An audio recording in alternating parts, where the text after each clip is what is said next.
नाशिकच्या नांदगाव तालुक्यात मोठी खळबळ उडाली आहे। भोंदूबाबाचा धक्कादायक प्रकार समोर आलाय। भोंदूबाबांच्या वेशभूषात दोन अल्पवयीन मुलींना अपहरण करण्याचा त्यांचा डाव फसलाय। राज्यात वारंवार होणाऱ्या अल्पवयीन मुलींच्या घटनेत वाढ कायमच होत असून पालकांसह मुली देखील भयभीत झाल्यानं मोठं प्रश्नचिन्ह निर्माण झालंय। राज्यात मुली सुरक्षित नाही, छातीवर मोठा दगड ठेवून मुलींचं शिक्षण पूर्ण करत असल्याचं आज एक भयभीत झालेल्या वयोवृद्ध आजीबाईनं खंत व्यक्त केली। नाशिक जिल्ह्यातील नांदगाव तालुक्यात अल्पवयीन शाळकरी मुलींना छेडछाड करणाऱ्या दोन संशयित भोंदूबाबांना गावकऱ्यांनी 112 डायल करून पोलिसांच्या स्वाधीन केलं। नांदगाव तालुक्यातील हिसवळ शिवारात 5 जानेवारीला सोमवारी सकाळी 10:30 वाजेच्या सुमारास इयत्ता 10वीच्या दोन शाळकरी विद्यार्थिनींनी संशयित दोन भोंदूबाबांच्या वेशभूषा परिधान करणाऱ्यांचा अपहरण करण्याचा डाव हाणून पाडलाय। या घटनेमुळे परिसरात मोठी खळबळ उडाली असल्याचं गावकऱ्यांच्या चर्चेतून समजतंय। या दोनही विद्यार्थिनी नेहमीप्रमाणे शाळेत जात असताना बेजगाववरून जाधव वस्तीजवळ हिसवळ मार्गाने येत असलेली मोटारसायकल स्वार दोन संशयित भोंदूबाबांच्या वेशभूषा परिधान केलेले आरोपी यांनी सुमसाम रस्त्यावर एकटं पाहून संधीचा फायदा घेत पुढे जाऊन पुन्हा मागे येऊन शाळेत जाणाऱ्या दोन मुलींची छेड काढत असताना त्या मुलींना कदाचित आपले अपहरण करता की काय ही भीती वाटली।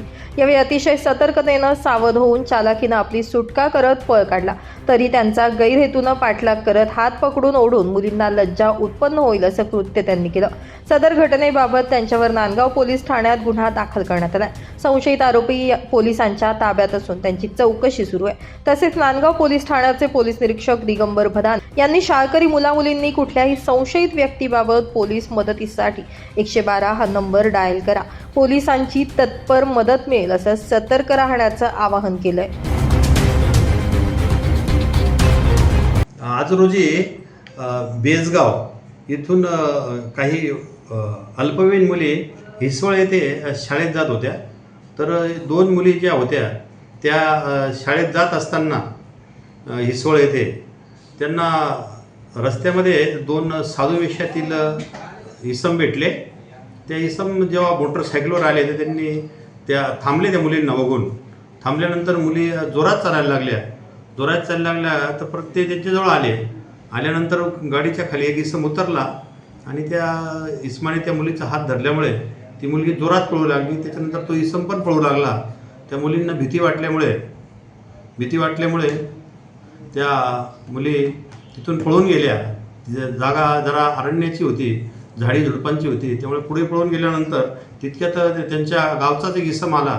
त्यांनी त्या गाडीवर बसून त्या हिसवळ येथे गेल्या। हिसवळ येथे गेल्यानंतर त्यांनी ते रेल्वे स्टेशनला एका इसमाचा फोन घेतला आणि त्या मुलींनी त्यांच्या गावात वडिलांना फोन केल्यानंतर घडलेली घटना सांगितली की असे साधू वेशातील दोन इसम मला भेटले होते। तर त्या वडिलांनी आणि गावातील काही इसमांनी त्यांना तिथे गावात थांबवून ठेवल्याची माहिती समजल्यानंतर त्यांचे शाळेतले जे शिक्षक आहेत हिसवळ येथील ते शिक्षक त्या विद्यार्थिनींना घेऊन परत बेजगाव येथे गेले।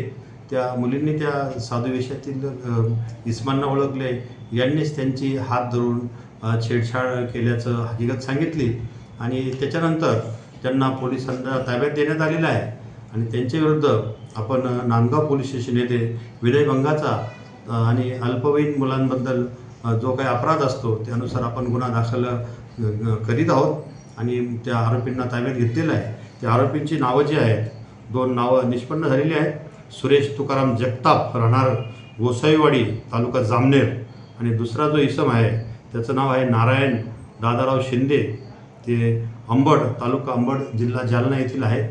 त्यांच्यावर आम्ही योग्य ती कारवाई करीत आहोत। ह्या घटनेवरून आम्ही नांदगाव तालुक्यातील ज्या काही शाळा महाविद्यालय आहेत आणि रस्त्याने दूरवर अंतरावर येणाऱ्या ज्या मुली आहेत, विद्यार्थिनी आहेत, त्यांना आम्ही ह्या प्रसंगावरून असे आवाहन करतो की अशा जरी घटना घडल्या दुर्दैवी ज्या घडणार असतील किंवा त्या घडण्याच्या बेतात असतील त्यावेळेस आपण घाबरून न जाता तर ते पोलिसांची जी हेल्पलाईन आहे 112 यावर फोन करावा।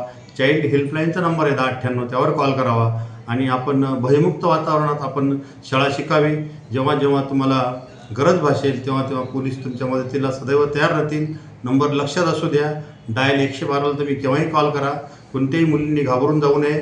शाळा आपल्या ज्या आहेत त्या योग्य तऱ्हेने आणि भयमुक्त वातावरणात शिक्षण घ्यावं असं आम्ही प्रसंगाने आम्ही आवाहन करतो. अशा कुठल्याही घटना घडू देणार नाही याची आम्ही आपल्याला ग्वाही देतो. अशी या माध्यमातून तुमच्या ज्या वृत्तवाहिनी ब्युरो रिपोर्ट, नाशिक माझा न्यूज, नांदगाव.